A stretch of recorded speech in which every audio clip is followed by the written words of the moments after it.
et amène l'anneau pour la délivrance de l'anneau. Il ne fallait que des disciples pour la délivrance de l'anneau. Il ne fallait que des disciples. Ils sont ces disciples. Ils sont ces disciples. Ce sont les ailes du soleil qui amènent vers son peuple bien-aimé. À la représence, l'anneau de lui.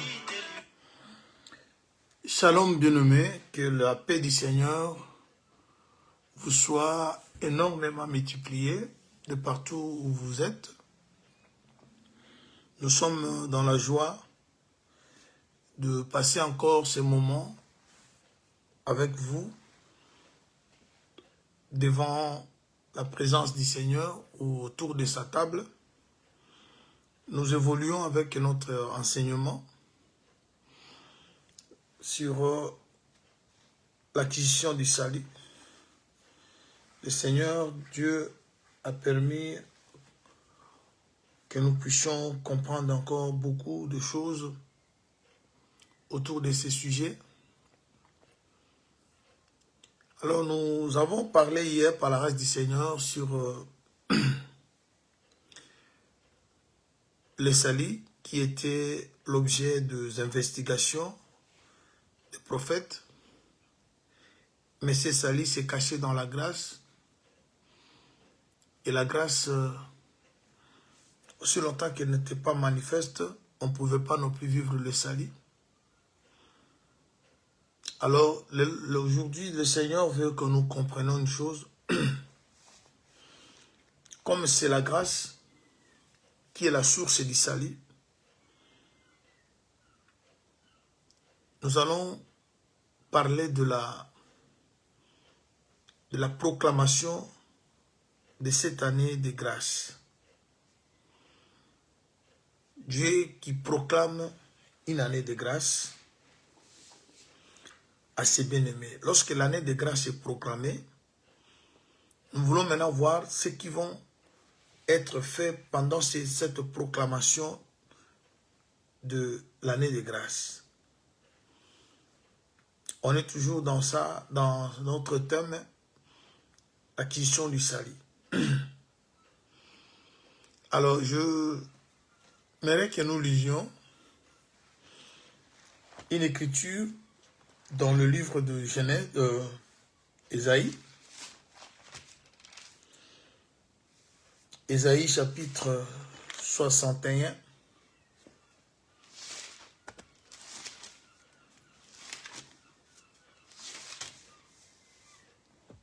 Parce que les prophètes qui ont prophétisé touchant la grâce avaient fait de ce salut l'objet de leur recherche et de leur investigation. Vouloir savoir l'époque ainsi que la circonstance, dans quelles circonstances les choses devaient s'accomplir. Mais il leur a été dit, ce n'était pas pour eux-mêmes, c'était pour un autre peuple, c'est-à-dire l'accomplissement des choses allait se faire dans un temps après le leur. Et c'est nous maintenant qui sommes en train de vivre le moment de l'accomplissement de tout ce que les prophètes avaient annoncé. Mais j'aimerais que vous voyez avec moi une chose ici, parce que c'est autour de ça que nous allons devoir partager quelques petites grâces. Je suis au chapitre 61 du livre de Genèse.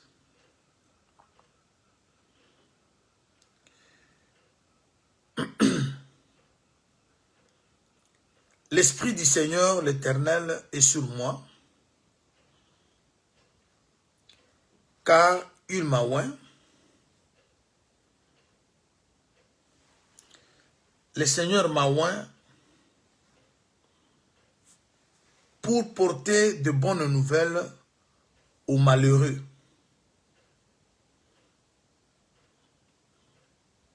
Ici, on ne parle pas de la bonne nouvelle, mais on parle des bonnes nouvelles. Il m'a envoyé pour guérir ceux qui ont le cœur brisé, proclamer aux captifs la liberté et aux prisonniers la délivrance, pour publier une année de grâce de l'Éternel,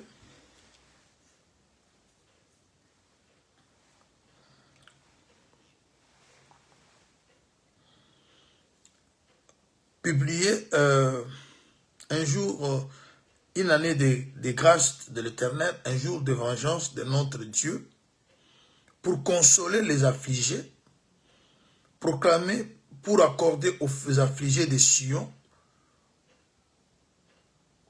pour leur donner un diadème au lieu de la cendre, une huile de joie au lieu du deuil, un vêtement de louange au lieu d'un esprit abattu, afin qu'on les appelle le térébinthe de la justice, une plantation de l'Éternel pour servir à sa gloire.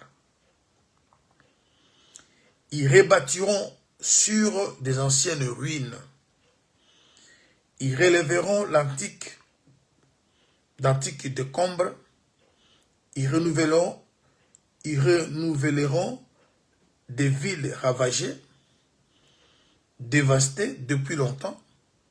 Des étrangers seront là et verront paître vos troupeaux et feront paître vos troupeaux.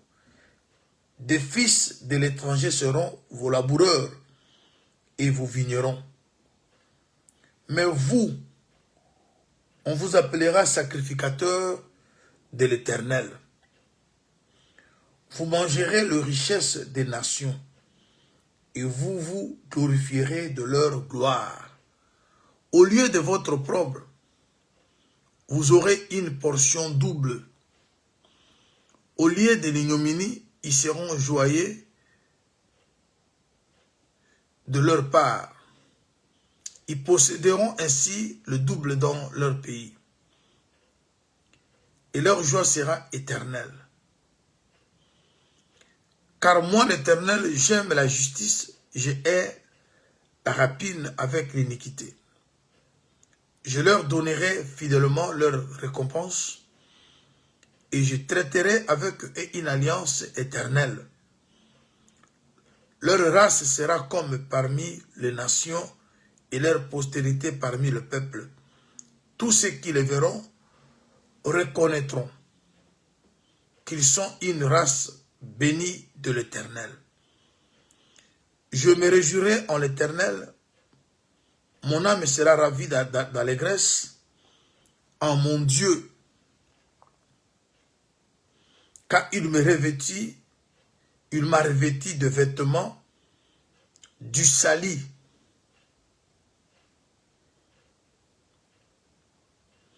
Il m'a couvert du manteau de la délivrance, comme le fiancé s'orne d'un diadème, comme la fiancée sépare de ses joyaux, car comme la terre fait éclore son germe, et comme un jardin fait pousser ses semences, ainsi le Seigneur l'Éternel fera germer le salut et la louange en présence de toutes les nations.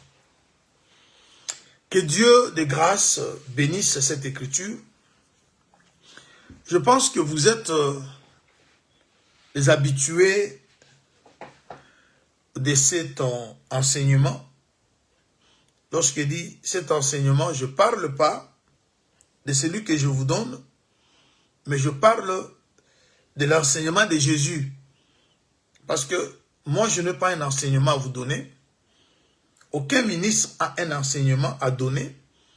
Mais nous tous, nous donnons au peuple du Seigneur l'enseignement de Jésus. Et lorsque je dis que vous êtes habitués de cet enseignement, je parle de l'enseignement de Jésus.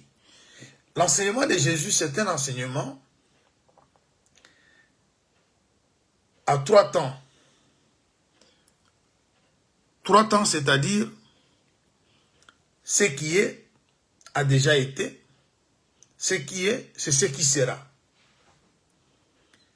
L'enseignement de Jésus, c'est l'enseignement où toute écriture est inspirée de Dieu utile pour corriger, convaincre, instruire, ainsi de suite. L'enseignement de Jésus, c'est un enseignement où il y a des volets. Il y a le volet évangélique, le volet prophétique. Il y a aussi le volet doctrinal. Comme aussi, l'évangile de Jésus, c'est un évangile qui se prêche. Il y a la révélation, il y a la connaissance, il y a la doctrine, il y a la prophétie. Et c'est ce que je suis en train de dire, vous êtes habitués de cet évangile. Une écriture peut être prophétique, dont son accomplissement prophétique est au futur, mais l'écriture en question peut avoir aussi un accomplissement présent dans la révélation. Je vous donne un exemple. Jésus parle de la résurrection auprès de Marie et de Marthe. Et ce que Marie et Marthe confessaient, ce n'était pas une fausseté. Ils confessaient la résurrection à venir. Mais Jésus n'était pas simplement la résurrection à venir, il était aussi la résurrection présente. Je ne sais pas si vous voyez. Je rentre dans Jean chapitre 11. Parce que Jésus, c'est lui la parole. Il dit que la loi, psaume, les prophètes parlent de moi. C'est de moi qu'il s'agit dans les Écritures. Alors, c'est que Marie et Marthe, je suis dans Jean 11. Je veux que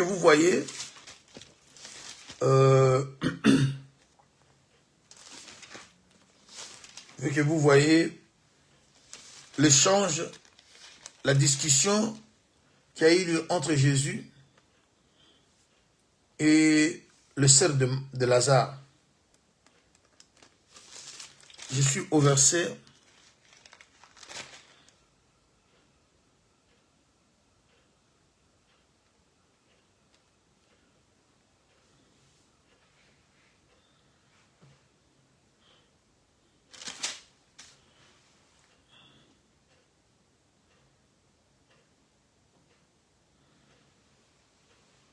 Voilà.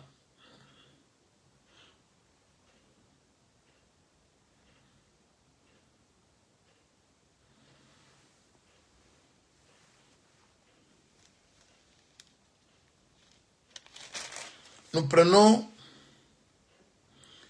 le verset 17.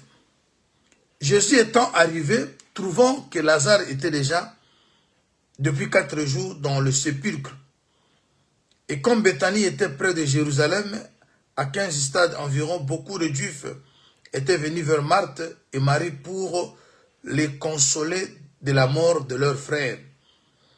Lorsque Marthe apprit que Jésus arrivait, elle alla au-devant de lui, tandis que Marie se tenait assise à la maison. Marthe dit à Jésus, « Si tu as été ici, mon frère ne serait pas mort.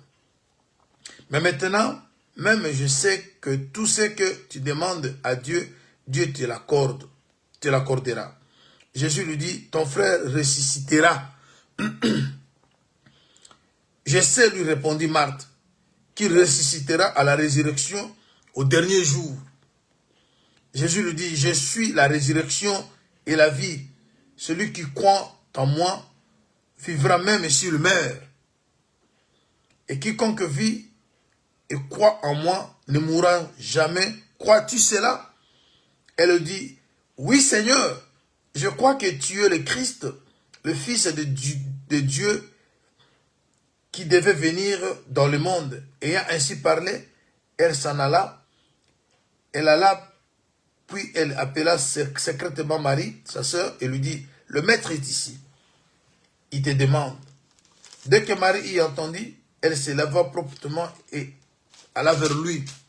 Car Jésus n'était pas encore entré dans le village, mais il était dans le lieu où Marthe l'avait rencontré. Les Juifs qui étaient avec Marie dans la maison et qui la consolait, l'ayant vue s'élever promptement et sortit, la suivirent, disant, elle va au sépulcre pour y pleurer.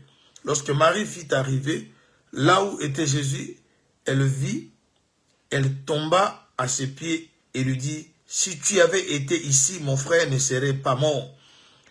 Jésus la voyant pleurer, et le juif qui était venu avec elle frémit en son esprit et fit tout ému.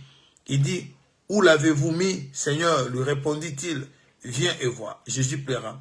Sur quoi le juif dit, voyez comment il aimait. Quelques-uns, ainsi de suite. Alors, qu'est-ce qu'on voit ici? On voit que Jésus, de qui le prophète, la loi, les psaumes ont parlé, Jésus, la parole faite chair, était devant Marie et Marthe, leur parlant de la résurrection de Lazare, leur frère. Ils croyaient, mais ils projetaient cette résurrection à l'avenir, au futur. Ce n'était pas question pour elle que cette résurrection pourrait être présente. Et c'est comme ça avec les Écritures. Marie et Marthe, ce qu'elles confessaient, c'était une vérité. La résurrection, au dernier jour, c'était vrai que Lazare serait ressuscité.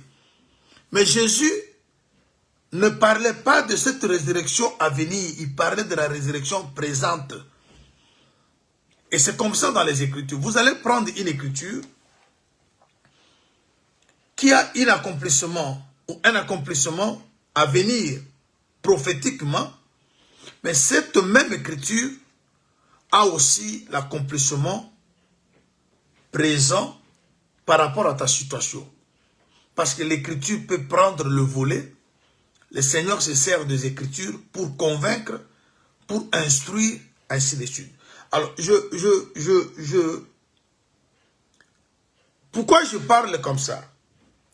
Parce que cette Écriture d'Ésaïe 61, quand vous la lisez,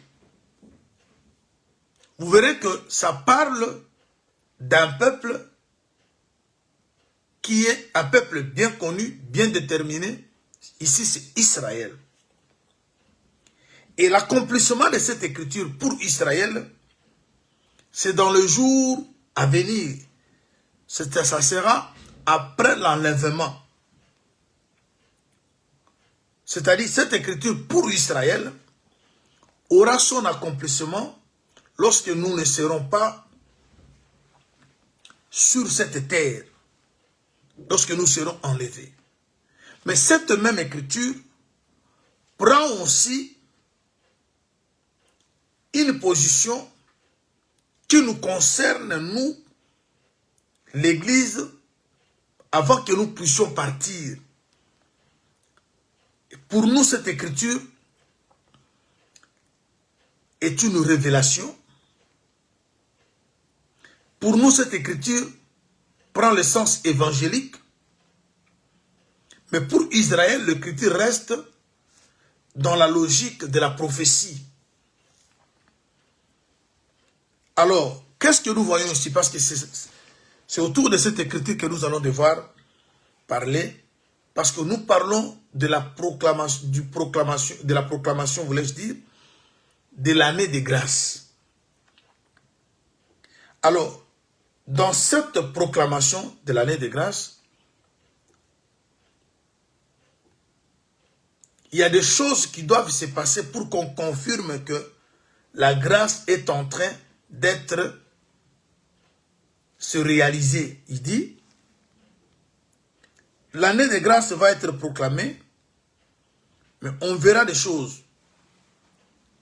Permettez que je prenne vite une écriture dans Luc, et puis on va retourner parce que on va parler de vêtements du salut, on parlera également du manteau de la délivrance. Le salut a des vêtements, et la délivrance a un manteau. on ne peut pas parler de la délivrance sans qu'on puisse porter le manteau qui procure, qui accorde cette délivrance. On ne peut pas non plus parler du salut si on n'a pas le vêtement qui donne le salut. Et c'est ça que cette écriture parle. Le manteau de délivrance et le vêtement du salut. Alors, Luc, au chapitre 4, le verset 16. Le Seigneur Jésus, il arrive, parce que lorsque Ésaïe parle, Jésus n'est pas encore venu en chair. Marie et Joseph ne se sont pas encore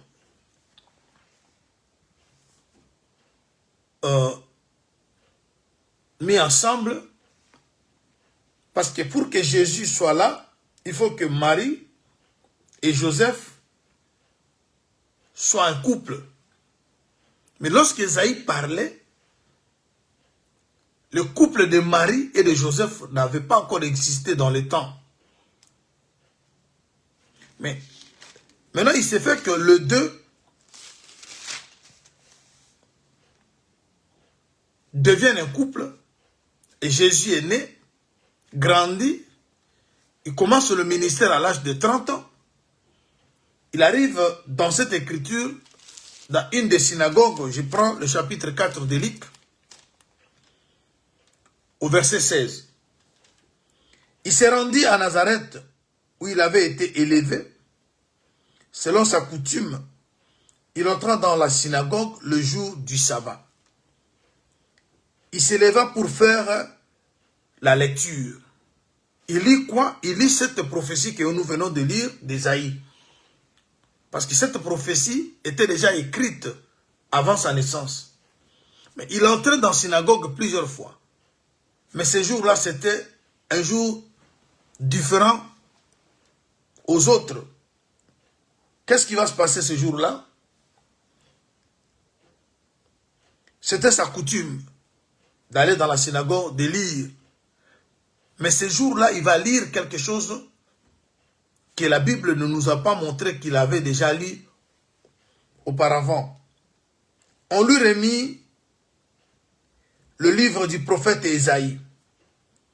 L'ayant déroulé, il trouva l'endroit où il est écrit « L'Esprit du Seigneur est sur moi, parce qu'il m'a oint pour annoncer une bonne nouvelle aux pauvres. »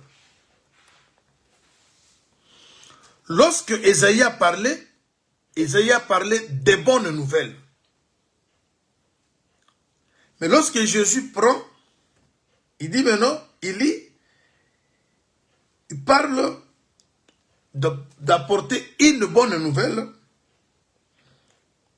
aux pauvres.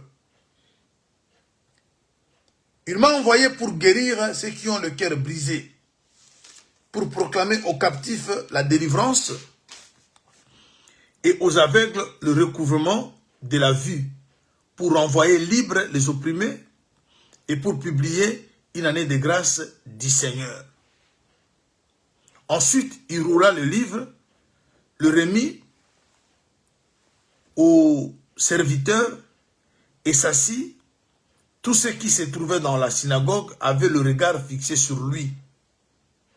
Alors il commença à leur dire, « Aujourd'hui, cette parole de l'Écriture que vous venez d'entendre est accomplie. » Et tous lui rendaient témoignage.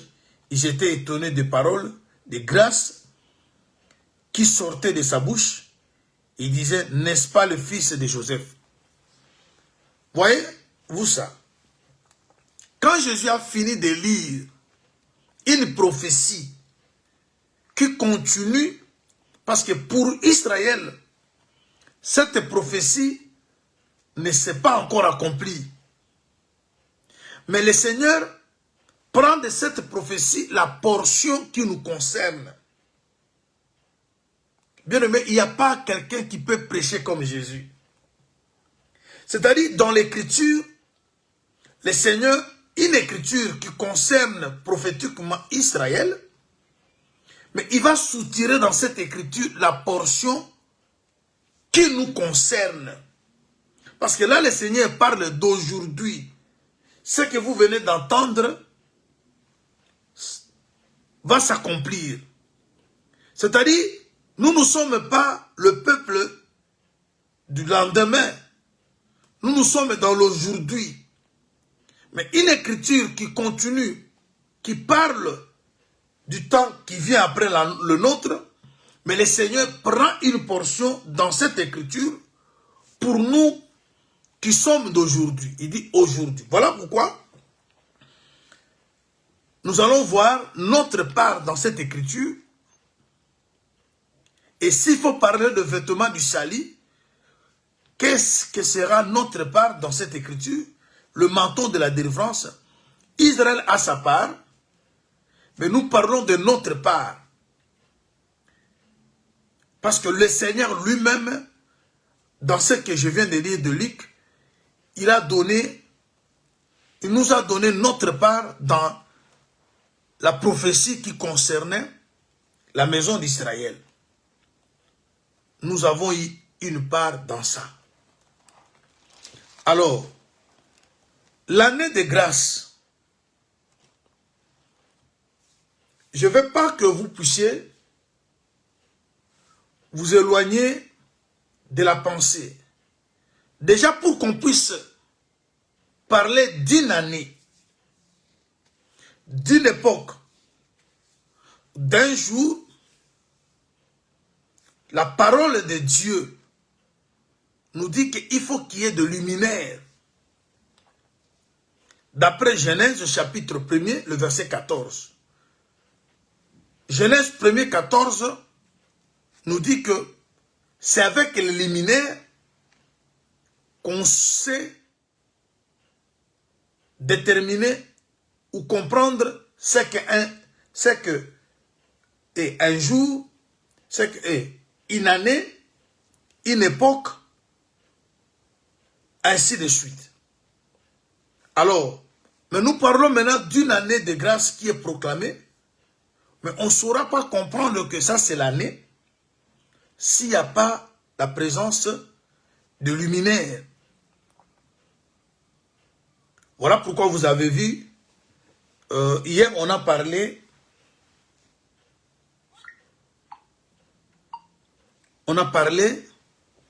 du Seigneur comme le signe, parce que on dit que le soleil, les étoiles, la lune ont été placés sous l'étendue du ciel pour être des signes et pour permettre à ces signes permettent à ce qu'on puisse savoir les jours, l'année, ainsi de suite.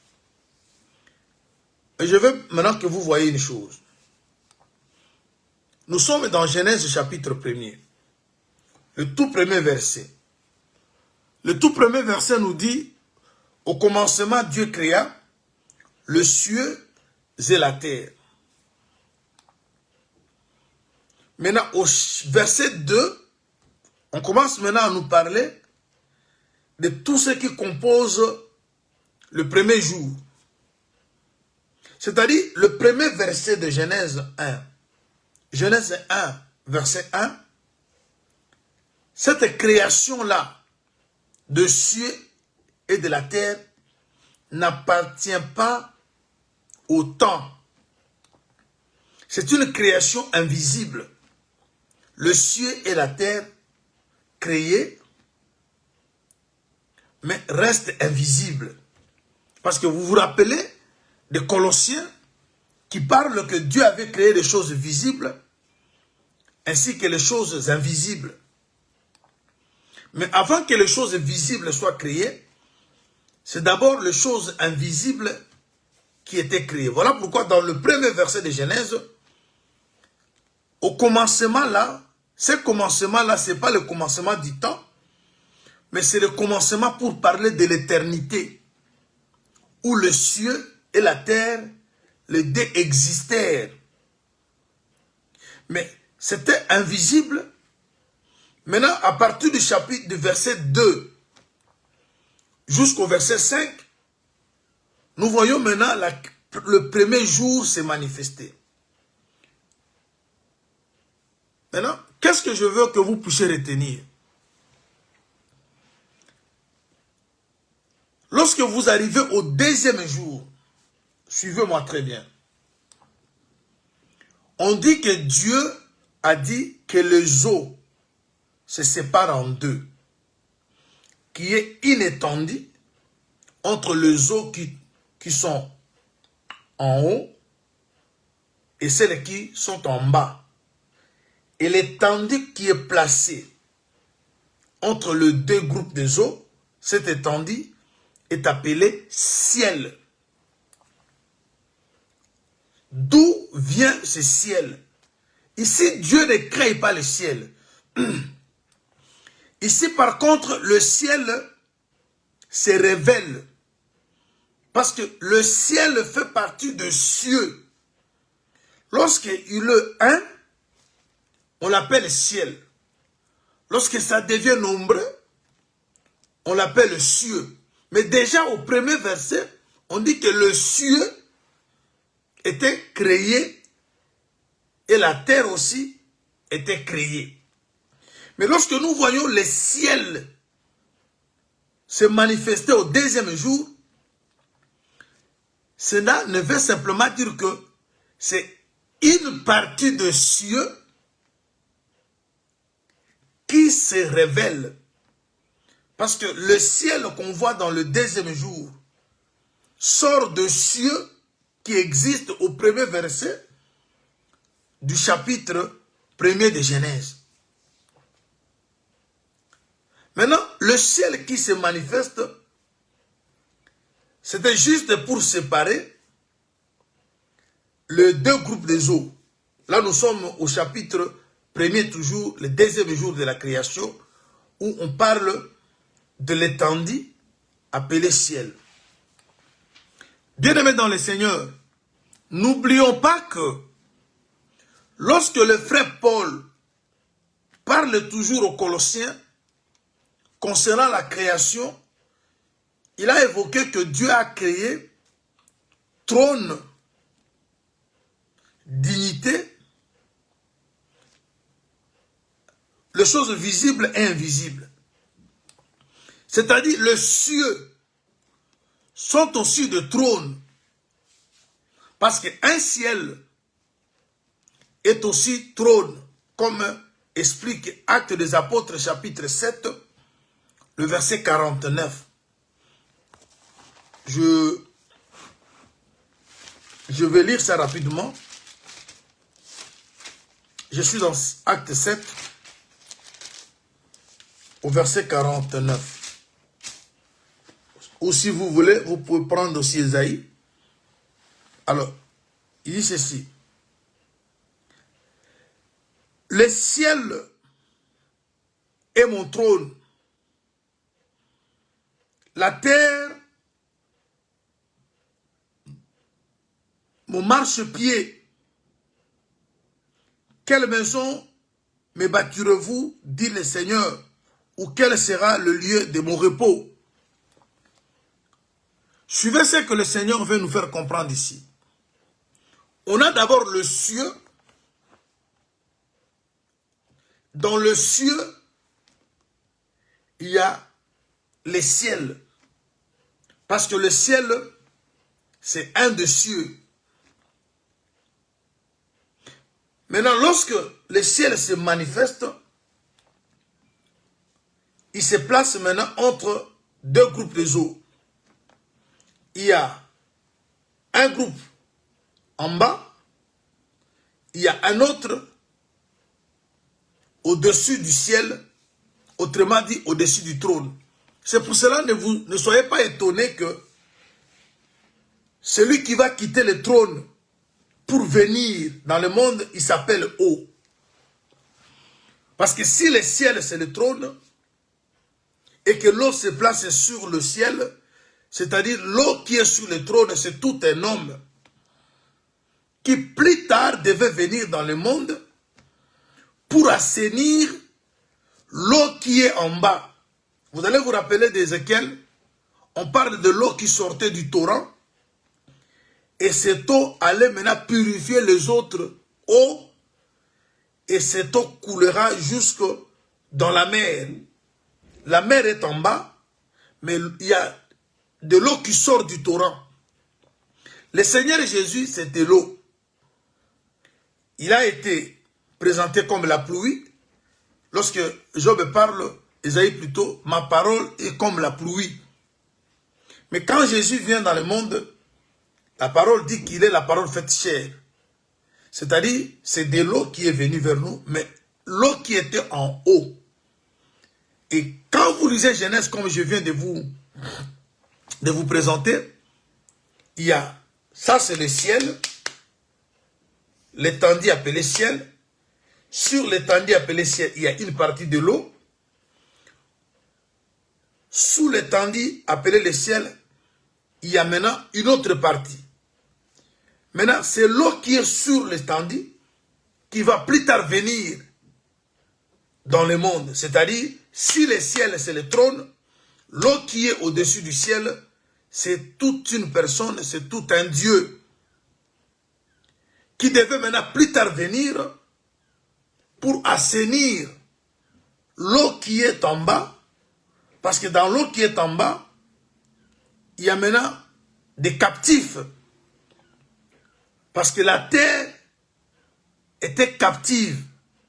La terre était dans une prison. Lorsqu'elle était informe et vide, elle était où? Elle était dans l'eau.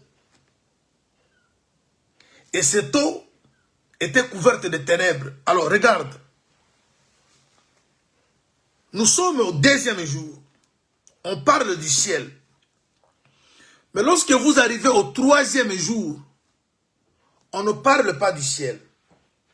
On parle de la terre, on parle des arbres. Et on revient parler du ciel au 4e jour. Il y a eu un temps mort où on n'a pas pu parler du ciel. Le ciel manifesté au 2e jour. On n'a pas parlé de lui au 3e jour. Mais on revient au 4e jour parler de ce ciel lorsqu'on a suspendu le soleil, la lune, les étoiles.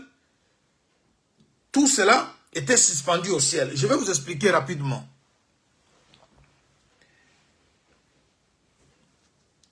Le ciel qui est parlé, qui est évoqué au 2e jour, c'est le même ciel qui revient au 4e jour. Mais le 3e jour, on a plus parlé de la terre. Qu'est-ce qui se passe ici? Il se passe maintenant que la grâce, c'est bien le ciel. Elle a existé avant la terre qui parle de la loi. Mais elle vient aussi après la loi. Mais ce n'est pas que la grâce a vécu après la loi. Qui le dit mieux? C'est Jean-Baptiste. Il dit ceci. Celui qui vient après moi m'a précédé, car il a vécu avant moi. Nous avons tous reçu de lui grâce sur grâce. C'est-à-dire, les promesses que nous réclamons auprès de Dieu aujourd'hui, ce sont des promesses qui ont existé avant que nous puissions nous retrouver dans la colère. Voilà pourquoi l'Écriture dit ceci, la colère dure un instant, mais la grâce toute notre vie. Vous allez comprendre lorsque je veux prendre une autre écriture qui va appuyer ce que nous sommes en train d'expliquer. Je prends par exemple Josué chapitre 19. Nous sommes au verset 9. Israël arrive à Canaan. On devait maintenant faire le partage de Canaan. Chaque tribu doit recevoir une portion. Mais quand vous entendez Josué, il dit ceci. Siméon, sa part est dans la tribu, dans la portion qui est donnée à Juda. Je prends Josué. Josué, nous sommes au chapitre 19. Voilà, Josué 19, le verset 9.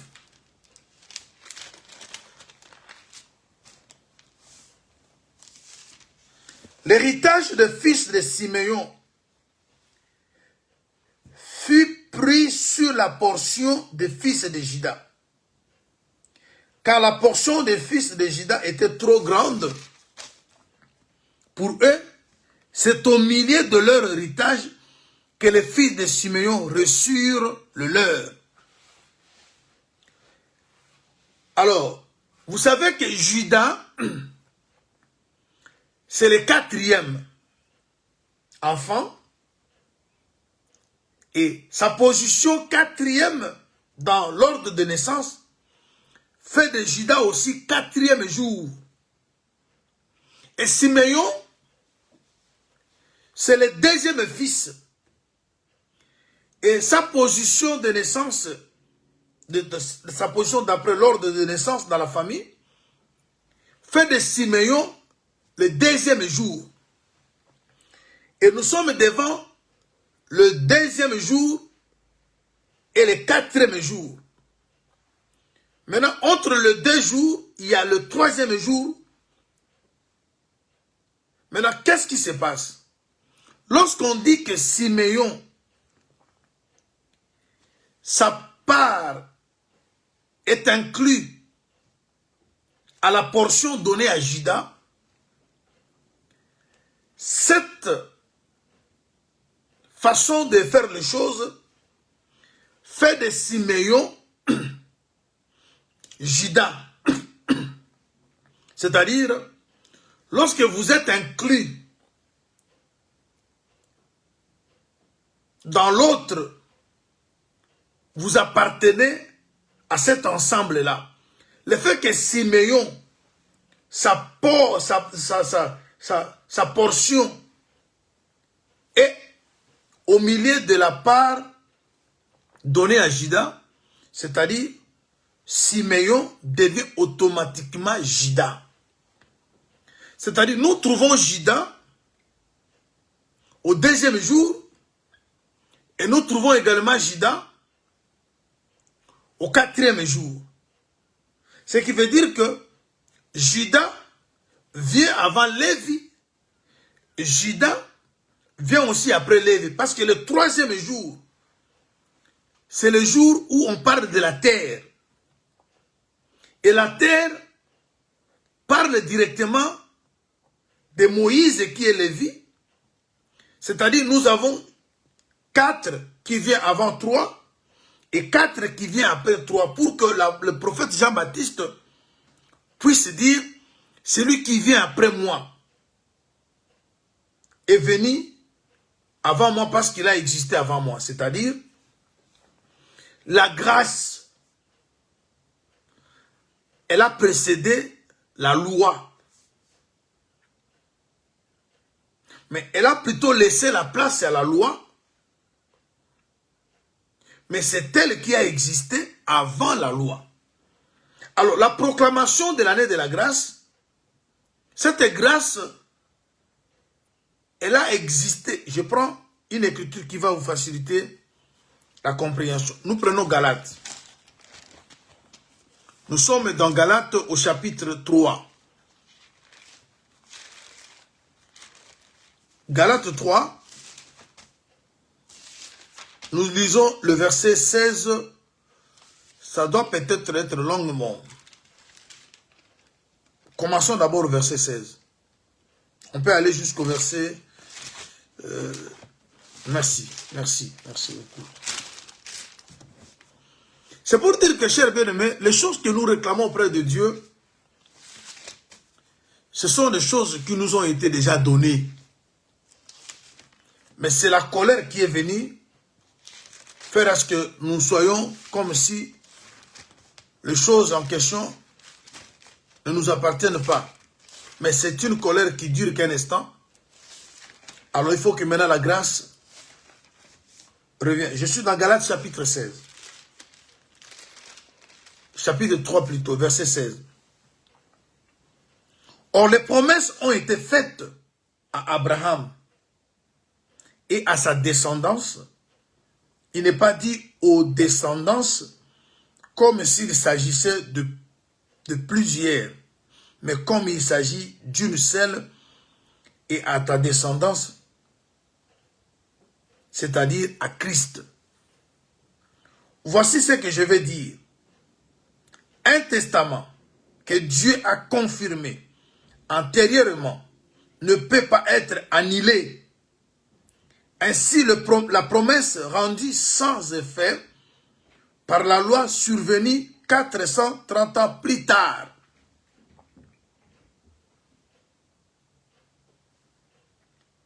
Car si l'héritage venait de la loi, il ne viendrait plus de la promesse. Or, c'est par la promesse que Dieu a faite à Abraham, ce don de sa grâce. Abraham a vécu la grâce. Abraham a vécu la foi. Quand Abraham vivait, marchait avec Dieu, la loi n'était pas encore donnée. Abraham était l'ami de Dieu. Oh, vous savez bien, mais lorsque vous êtes ami de Dieu, il n'y a pas de secret. Le Seigneur Jésus dit ceci. Je vous appelle plus serviteur, mais je vous appelle mes amis. Parce que tout ce que je fais, je vous le fais connaître. Rappelez-vous, lorsque les 3 hommes ont été reçus chez Abraham, ces hommes partaient, ils se dirigeaient vers Sodome et Gomorrhe pour la destruction de Sodome. Mais lorsqu'Abraham les a reçus, en partant, Dieu révèle à Abraham en disant, cacherai-je à Abraham ce que je veux faire? Pourquoi Dieu n'a pas caché à Abraham ce qu'il comptait faire? Parce qu'Abraham était l'ami de Dieu. Lorsqu'on est ami de Dieu, on n'a pas le secret. Dieu te révèle tout. Alors, cette écriture, vous voyez ici, on parle de promesses. Parce que dans la prière que nous sommes en train de faire, nous rappelons à Dieu des promesses. Mais je vais simplement vous fixer. Nous n'inventons pas. Nous réclamons des choses qui nous ont été promises. Mais qu'est-ce qui a fait que les choses promises s'éloignent de nous? Et c'est ce que cette écriture est en train d'expliquer. Voilà pourquoi je vous ai d'abord ramené à la création. Vous avez vu le ciel au 2e jour et le ciel revient au 4e jour. Mais le 3e jour, on ne parle pas du ciel. On parle plutôt de la terre. Et c'est là où je vais vous amener à comprendre que... Alors, lorsque le frère Paul explique, je bénis Dieu beaucoup pour la grâce qu'il avait mise dans cet homme. Même le frère Pierre avait reconnu que cet homme de Paul avait une grâce particulière. Bien-aimé, j'aime les apôtres. Les apôtres se soutenaient et soutenaient les grâces. Ils avaient de la sincérité. Ils reconnaissaient les grâces que Dieu avait mises dans d'autres. Les apôtres ne combattaient pas de grâce. L'apôtre Paul était une bénédiction. Bien aimé, l'apôtre Pierre n'est pas n'importe qui. L'apôtre Pierre est placé parmi les colonnes. L'apôtre Pierre a mangé avec Jésus. L'apôtre Pierre s'est promené avec Jésus comme ça. Apôtre Pierre a dormi dans une même barque avec Jésus. Apôtre Pierre a eu la confiance du Seigneur. Le Seigneur lui a laissé des responsabilités qui restent figurées, écrites dans les Écritures. Ce n'est pas n'importe qui.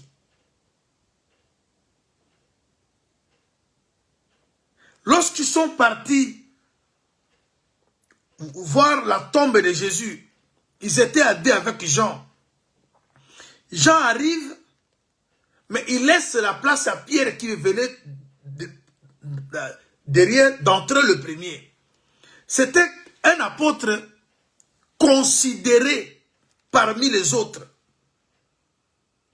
Il y a des paroles où le Seigneur lui-même dit que il nous laisse les clés. Mais cela n'a pas empêché à cet homme de Dieu de reconnaître la grâce qui était en Paul. Et ce qui tue aujourd'hui nos assemblées, au lieu de reconnaître, d'encourager, de chérir, d'encadrer, de soutenir la grâce que Dieu dépose dans nos bien-aimés, mais quand vous voyez une grâce, vous commencez à combattre cette grâce. Alors cet homme de Paul avait une grâce particulière que le frère Pierre affirme. Vous voyez quelqu'un du rang de Pierre reconnaître la grâce qui est dans Paul. Et c'est pour dire que, alors cet homme de Paul, il a vu des choses. Il dit dans 2 Corinthiens 12, il parle d'un homme qui était ravi jusqu'au 3e ciel. Il parle d'un homme qui est parti jusqu'au paradis. L'apôtre Paul révèle même des secrets que Moïse n'a pas pu déceler. Il y a des choses que Moïse a parlé mais sans les détailler. Il parle même de réalité du jardin, que ce n'est pas Adam qui a péché, mais c'était Ève. Apôtre Paul, comme il était ravi jusqu'au 3e ciel, c'est-à-dire arrivé au 3e ciel, il faut traverser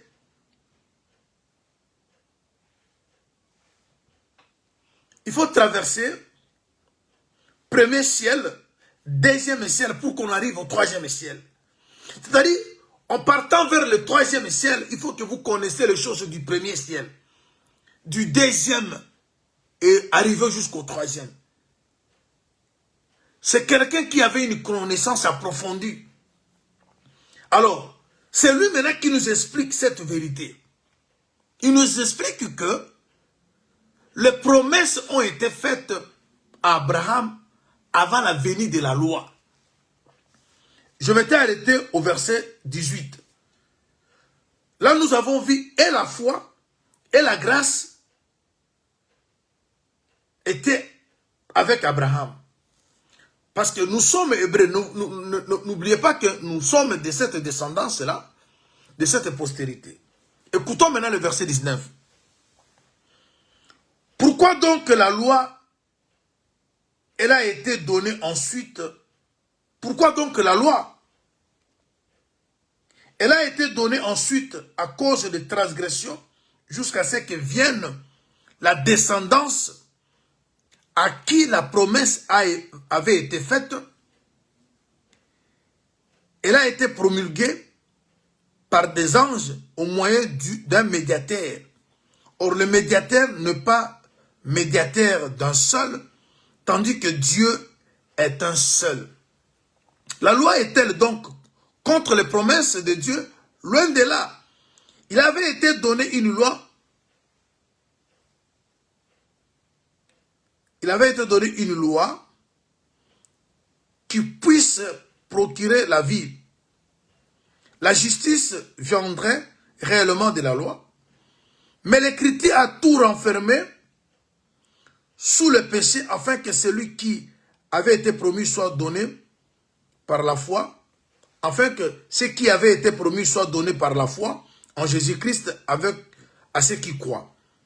Avant la loi, avant que la foi vienne, nous étions enfermés sous la garde de la loi, en vue de la foi qui devait être révélée. Ainsi, la loi a été donnée, a été comme un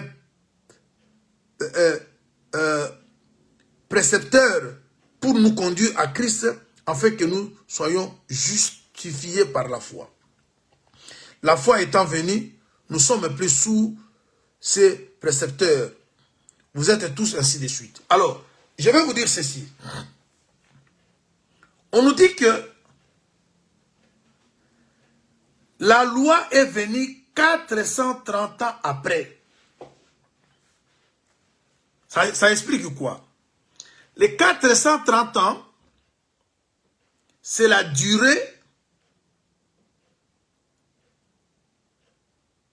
des enfants d'Israël en Égypte. Lorsqu'Israël sont allés en Égypte, ils n'avaient pas encore la loi. Ils avaient la foi, ils avaient la grâce.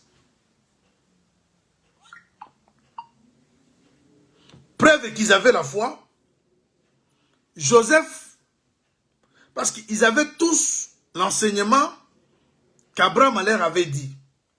Ils avaient l'enseignement de Jacob. Ils avaient également l'enseignement de Joseph qui leur disait que le jour où vous sortirez de l'Égypte, n'oubliez pas mes os.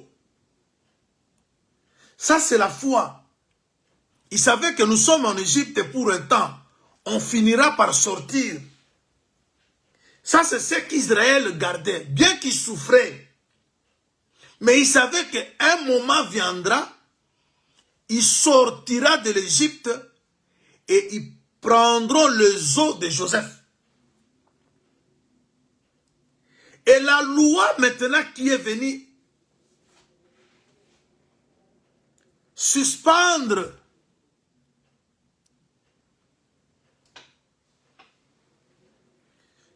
la loi est venue 430 ans après. Vous savez que la loi, Israël, même lorsqu'Israël sortait de l'Égypte, c'était toujours la foi, c'était toujours la grâce.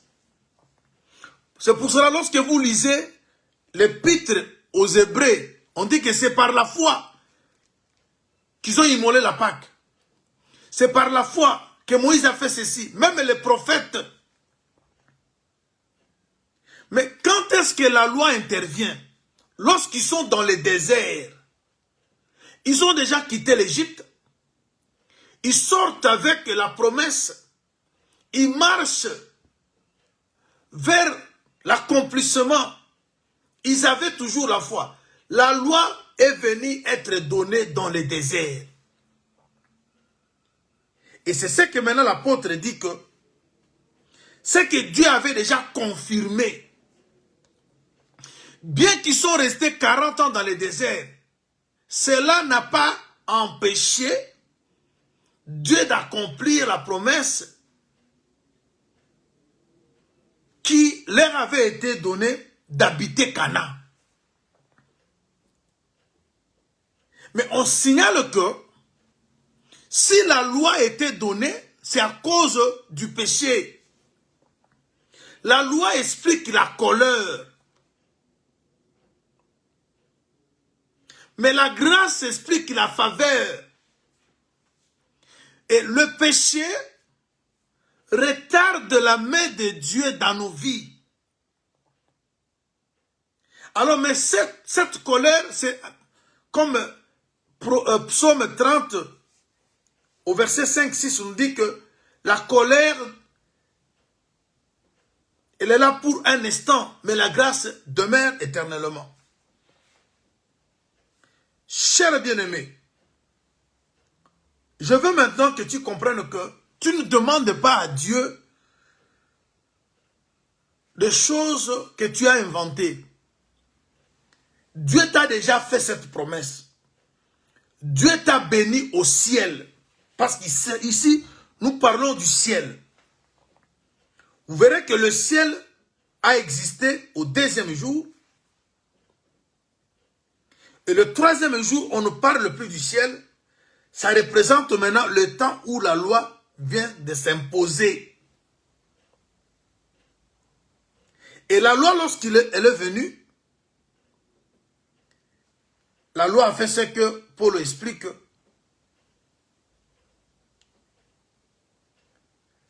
La loi a rendu sans effet les promesses.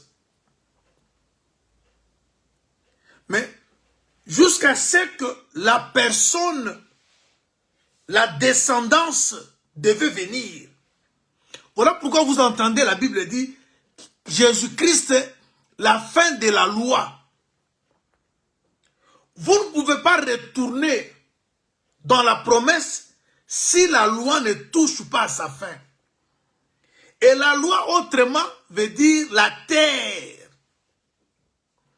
Et la terre parle du terrestre. Voilà pourquoi l'évangile est en train de lutter, de finir la chair en nous. Parce que c'est la chair qui nous bloque. Lorsqu'on arrive à remporter sur la chair, bien aimé, tout ce que vous cherchez, Dieu est capable de vous donner.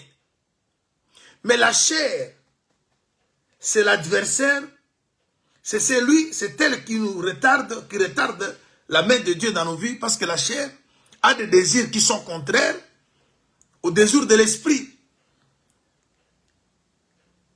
Voilà pourquoi il faut maintenant la venue de la descendance dont l'apôtre explique ici qu'il s'agit de Christ. C'est lui qui devait maintenant venir nous ramener à la bénédiction qui nous a été déjà donnée, dont la loi est venue le bloquer. Voilà pourquoi il doit avoir maintenant la proclamation de cette année de grâce. Alors, regarde bien aimé.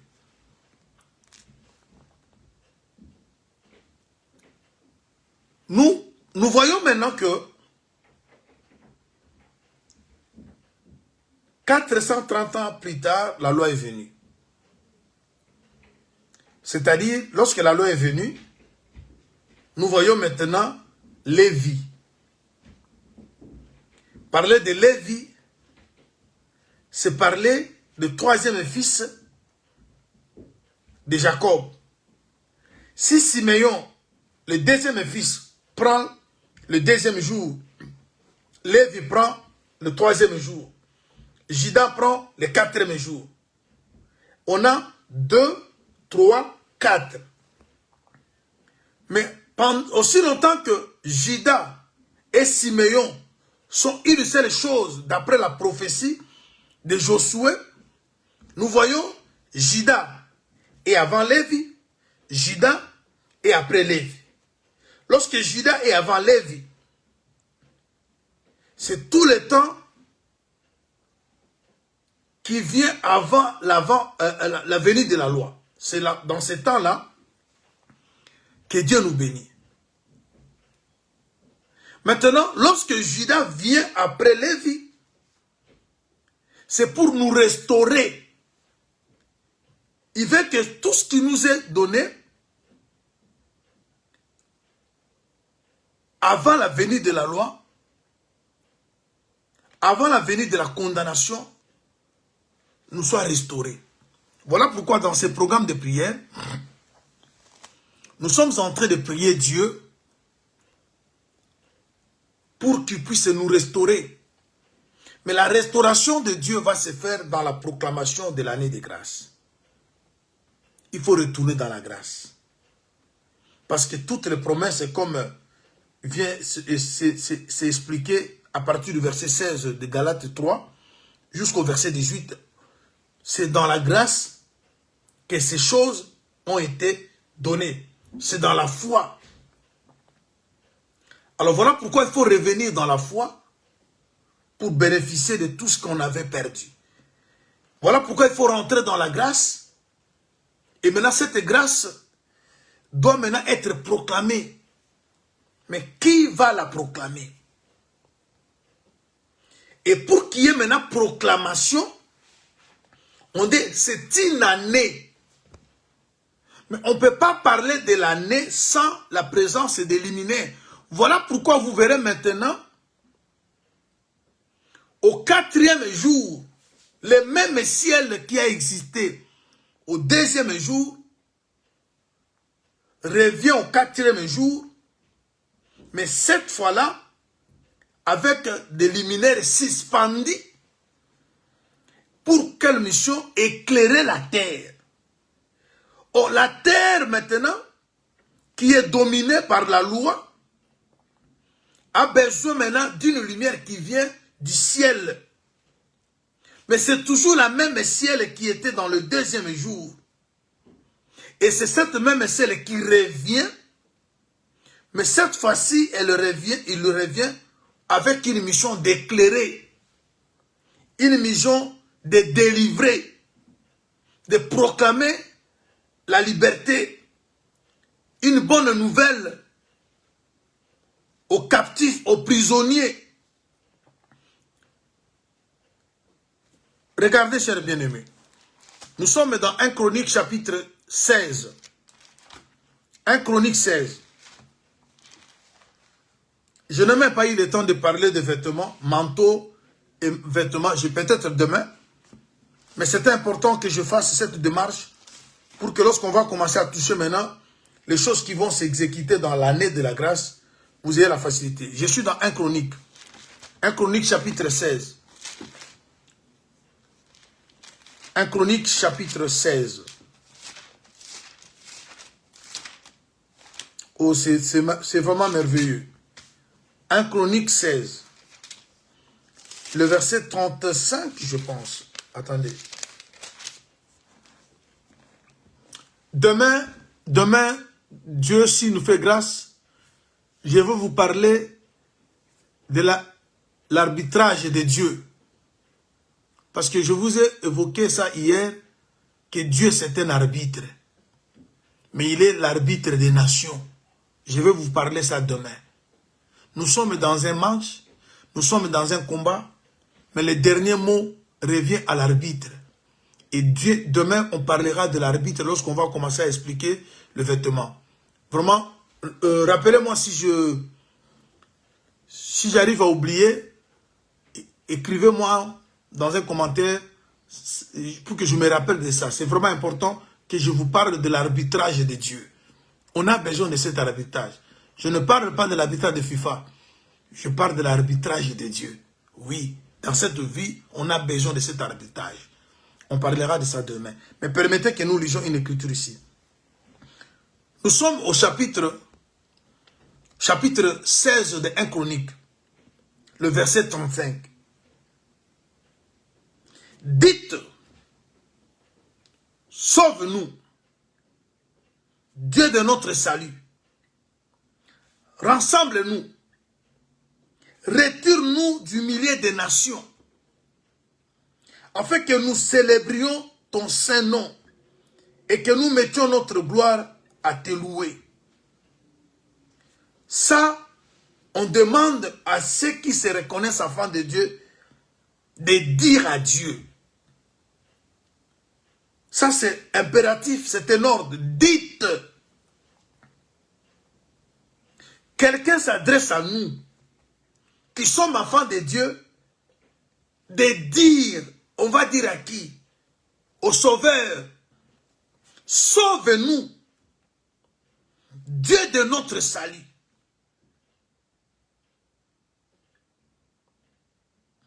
Rassemble-nous. Nous avons besoin d'être rassemblés. Il y a des dimensions très approfondies lorsqu'on peut parler du rassemblage. Bien aimé, le tabernacle était l'assemblage de plusieurs choses et qui donne un tout. L'église est une, mais formée de plusieurs membres. La victoire est dans l'unité. L'évangile a pour mission de rassembler. Il dit, rassemble-nous. Retire-nous du milieu des nations. Les nations sont des eaux. Vous savez, chers bien-aimés, pour la formation de l'homme, Job le dit, c'est l'eau qui rassemble la poussière. Pour que les poussières se mettent ensemble, on a besoin de l'eau. La parole de Dieu, c'est de l'eau. La parole de Dieu, elle a pour mission de rassembler. Chaque enfant de Dieu est une monte de terre. Chaque enfant de Dieu est de la poussière. Mais la parole de Dieu doit nous rassembler pour que nous formions un corps. On doit être unis dans les pensées pour que nous soyons forts. Mais on doit demander ça à quelqu'un. Et qui est cet homme-là? Le Dieu de notre salut. Le salut que Dieu nous accorde doit nous sauver. Doit nous rassembler. Doit nous retirer des nations.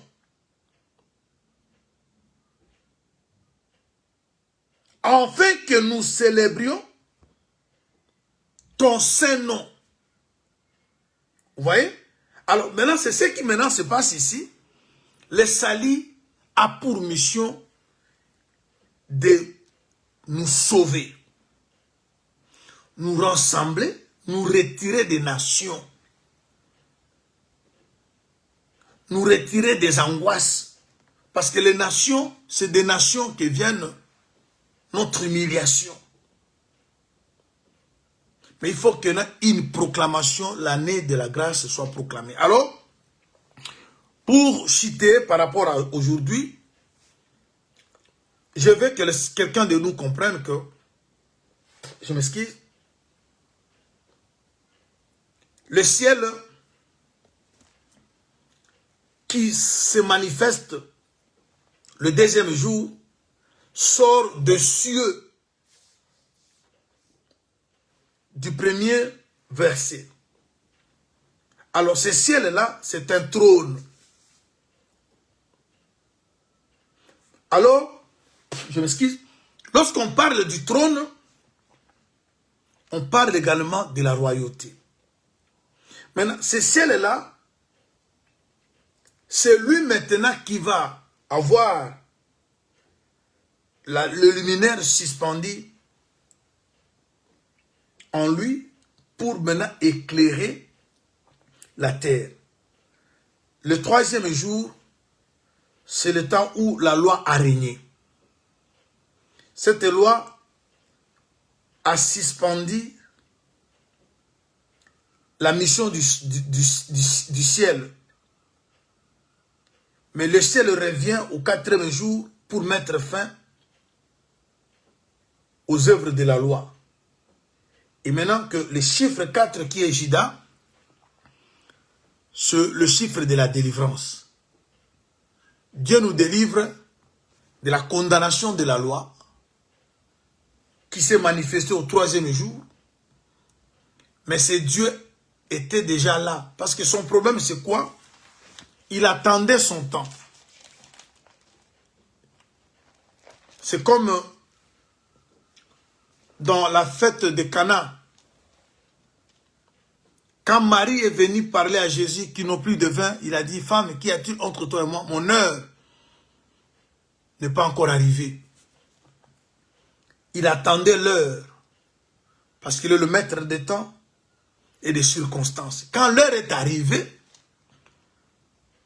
il dit maintenant qu'on remplisse les vases qui étaient là, qui étaient destinés à la purification.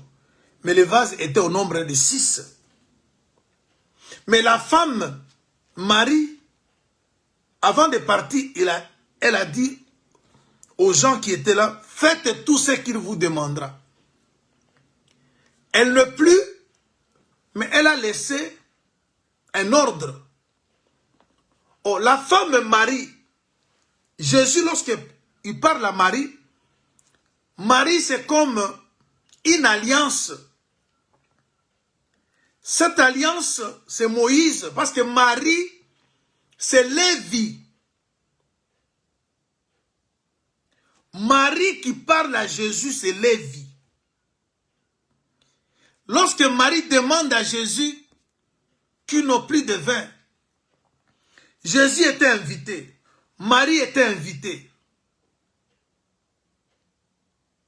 Celui qui devait se déranger pour le vin, c'est celui qui a organisé la fête. Mais comment un invité? C'est pour dire que Lévi, qui est Marie, savait ce que Judas, qui est Jésus, pouvait faire. Parce que Jésus, il est à la fois Lévi, il est à la fois Judas. Alors, Lévi, c'est la loi qui annonçait la mort de Jésus. Lorsque vous lisez la loi avait déjà prédit, avait déjà parlé et de la naissance et de la mort de Jésus. Et quand Marie demande à Jésus qu'il n'y a plus de vin, Marie ne demandait pas autre chose. Marie demandait la mort. Mais la mort de Jésus devait arriver au temps marqué. Quand l'heure est arrivée, où l'eau devait changer en vin, le vin qui était donné dans cette fête pour donner de la joie, c'était du sang. Parce que ce vin sort de 6 vases destinés à la purification. Or, les 6 vases en question parlent aussi de l'humanité, le corps qu'avait porté Jésus. Parce que le chiffre 6, c'est le chiffre de l'humanité. L'homme a été fait au 6e jour. Et le Dieu créateur a porté le corps du 6e jour. Et c'est de ces corps-là que la vraie purification est donnée. Voilà pourquoi il disait dans Hébreu, tu m'as formé un corps et je suis venu faire ta volonté. Le corps qui était formé, c'était les 6 vases.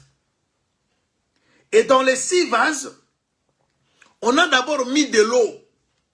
Ensuite, l'eau se transforme en vin. L'eau aussi explique l'enseignement de la loi. Parce que Jésus était venu accomplir d'abord la loi. Mais de la loi maintenant, sort la grâce, le vin. Mais tout ça sort du vase et était au nombre de 6. Alors lorsque l'heure est accomplie, c'est-à-dire l'heure de la croix. Voilà pourquoi la proclamation de l'année de la grâce demandait un temps.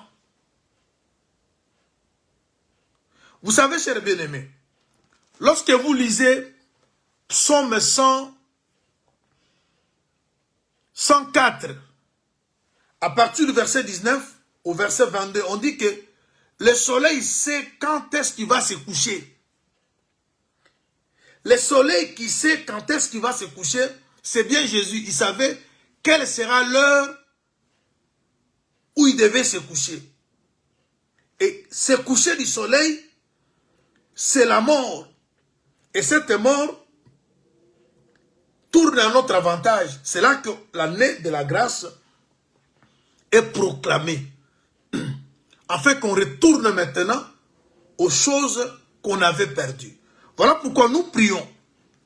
Comme 1 Chronique 16, 35 le dit, sauve-nous. Parce que c'est vraiment impératif. On dit, dites. Dans notre programme de prière, nous devons dire à Dieu, sauve-nous, rassemble-nous, retire-nous des nations. Dieu, nous voulons sortir de l'Égypte, aller vers l'excellence. Nous voulons être restaurés, nous voulons être rétablis. Parce que ce que tu as déclaré ne peut pas être anéanti. Mais c'est la loi qui était venue l'empêcher. Mais tu es venu mettre fin à cette loi-là pour que nous retournions maintenant aux choses promises. Et le ciel du deuxième jour revient au quatrième jour pour éclairer la terre qui continue toujours à être dans l'obscurité. Ce qui veut dire que la terre, bien que le passage de prophète continue toujours à être dans les ténèbres, voilà pourquoi on demande maintenant l'éclairage au quatrième jour. Quatrième jour, c'est la délivrance. C'est le moment où Dieu veut mettre fin à ta situation.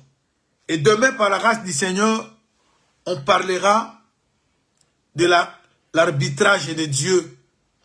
Et en même temps, nous allons expliquer le vêtement du salut et le manteau de la délivrance.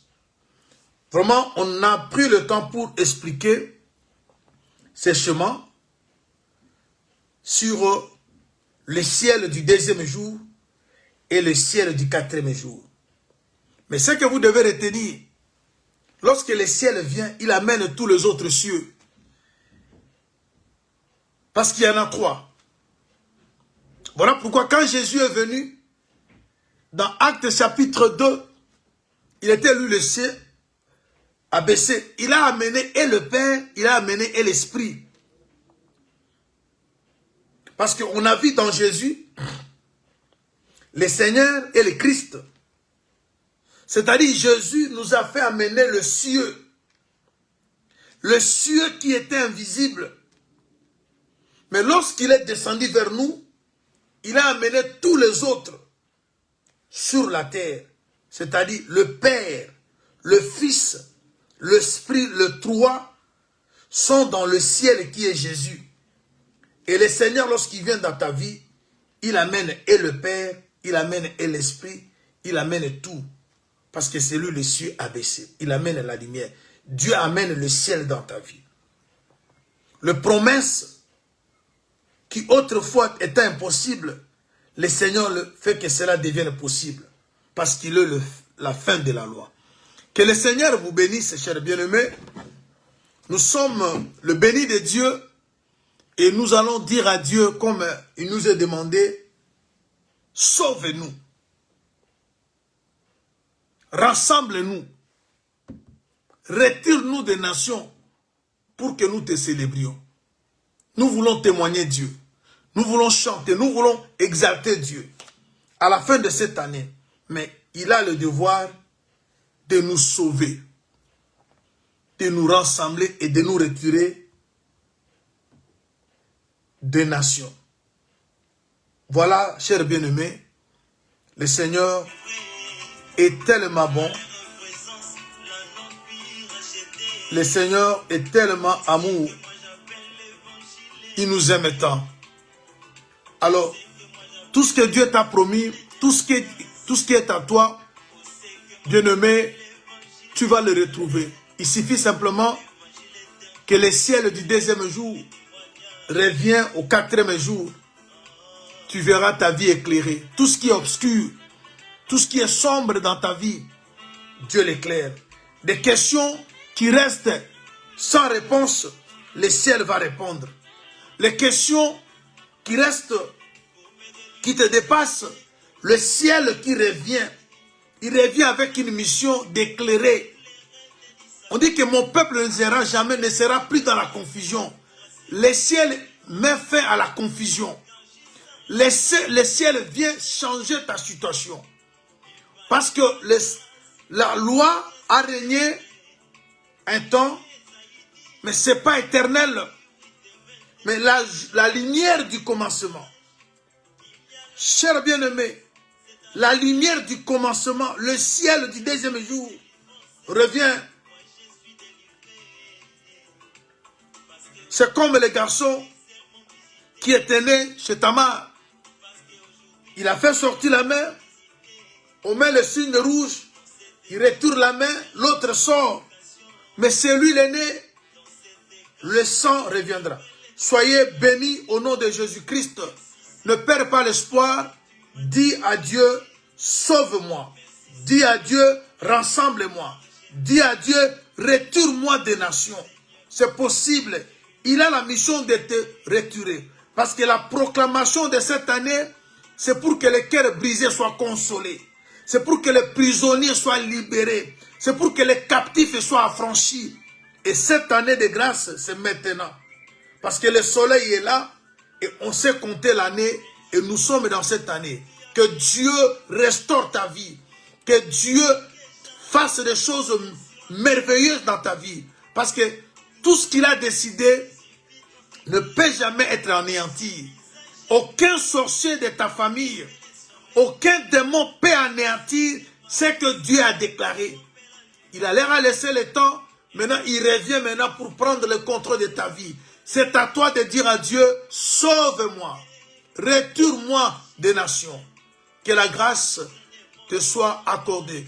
Demeure béni au nom de Jésus-Christ. Que l'amour du Seigneur soit le partage de chacun de nous. On se retrouve à 10 h, heure de Londres, pour la suite. Demeurez béni au nom de la suite de la prière, bien entendu, et l'enseignement demain matin. Que la grâce du Seigneur soit le partage de chacun. Demeurez bénis au nom de Jésus-Christ.